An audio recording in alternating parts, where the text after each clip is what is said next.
घाटिवडे वीजघर परिसरातील माड, केळी, पोफळी जमीनदोस्त करण्याचा सपाटा अजूनही हत्तींकडून सुरू आहे. कष्टानं उभी केलेली बागायत डोळ्यादेखत उद्ध्वस्त होताना शेतकऱ्यांना पाहावं लागतंय. शेतकऱ्यांची उमेद यामुळे खच्ची होते. जवळपास आठवडाभर एक हत्ती अगदी मानवी वस्तीलगत येत शेती बागायती उद्ध्वस्त करतोय. शेती आणि वनविभागाच्या हुसकावणीला न जुमानता हत्ती पुन्हा पुन्हा शेती बागायतीत घुसून नुकसान करत असल्यानं शेतकरी हैराण झाले आहेत. दिवस मावळ्याच्या आतच हत्ती शेती बागायतीत घुसत असल्यानं शेतकरी भीतीच्या छायेत आहेत. रात्री हत्ती ते आमच्याजवळ 5:30 वाजता आला. म्हणजे संध्याकाळी दिसतं असतानाच 5:30 वाजता आला. आम्ही त्यावेळी त्याला हाकलून आम्ही त्याला जंगलात पाठवला.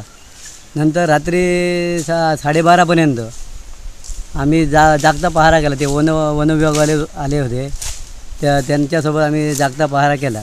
त्याच्यानंतर रात्री पहाटेला कधी आले आणि काय समजलं नाही. तर हे आमचे नारळाचे झाडं इकडे आहेत, तिकडे सुपारी आहेत, केळी आहेत. या सर्वांचा बऱ्या मोठ्या प्रमाणात साधारणपणे लाखोच्या बाहेर होईल. ह्याच्या लाखापेक्षा जास्तच किंमत त्याची होईल असं मला वाटतं. आणि हे एवढं फस्त आहे का, मला वाटतं जवळजवळ 3-4 तासात त्यांनी एवढं फस्त केलं आम्ही जागता पहारा करूनसुद्धा.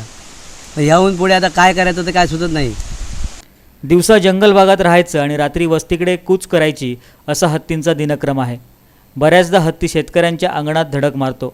तसंच तो घरालगतचे शेती बागायतीचं नुकसान करतो. त्यामुळे शेती करायची की नाही या संभ्रमात शेतकरी आहेत. मग आम्ही जागरण म्हणून किती करायचा? दिवसाचं आम्ही रात्रभर जागरण करू शकत नाही, कारण दिवसाचं आमचं शेतीचं काम असतं ना. असं नाही की बाबा दिवसाचं झोपलं आणि रात्रभर आराम असं चालत नाही ना. कारण दिवसाचं काम केल्याशिवाय आम्हाला खायला काय मिळणार नाही. त्यामुळे आमचं एवढं सरकारने विनंती आहे, या हत्तीचा लवकरात लवकर बंदोबस्त करावा आणि आमची इकडची हत्तीपासून जी आमची नुकसान होते ती थांबावी. कारण आणि नाहीतर आम्हाला मग लास्टला आम्हाला काहीतरी एक गळफास लावायची पाय येणार आणि पर्याय नाही ना. कारण आमचं भविष्य आम्ही कसं तरी काढू, पण मुलांचं आमचं भविष्य काय?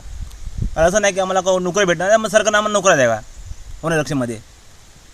आता आमचं मुलांचं पुढे काय होणार नाही ना.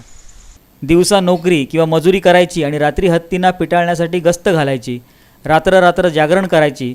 त्यामुळे शेतकरी आणि वनकर्मचाऱ्यांची मानसिक स्थिती बिघडत चालली आहे. याचा शासनाने विचार करण्याची गरज आहे. प्रभाकर धुरी, कोकण नाऊ, दोडामार्ग.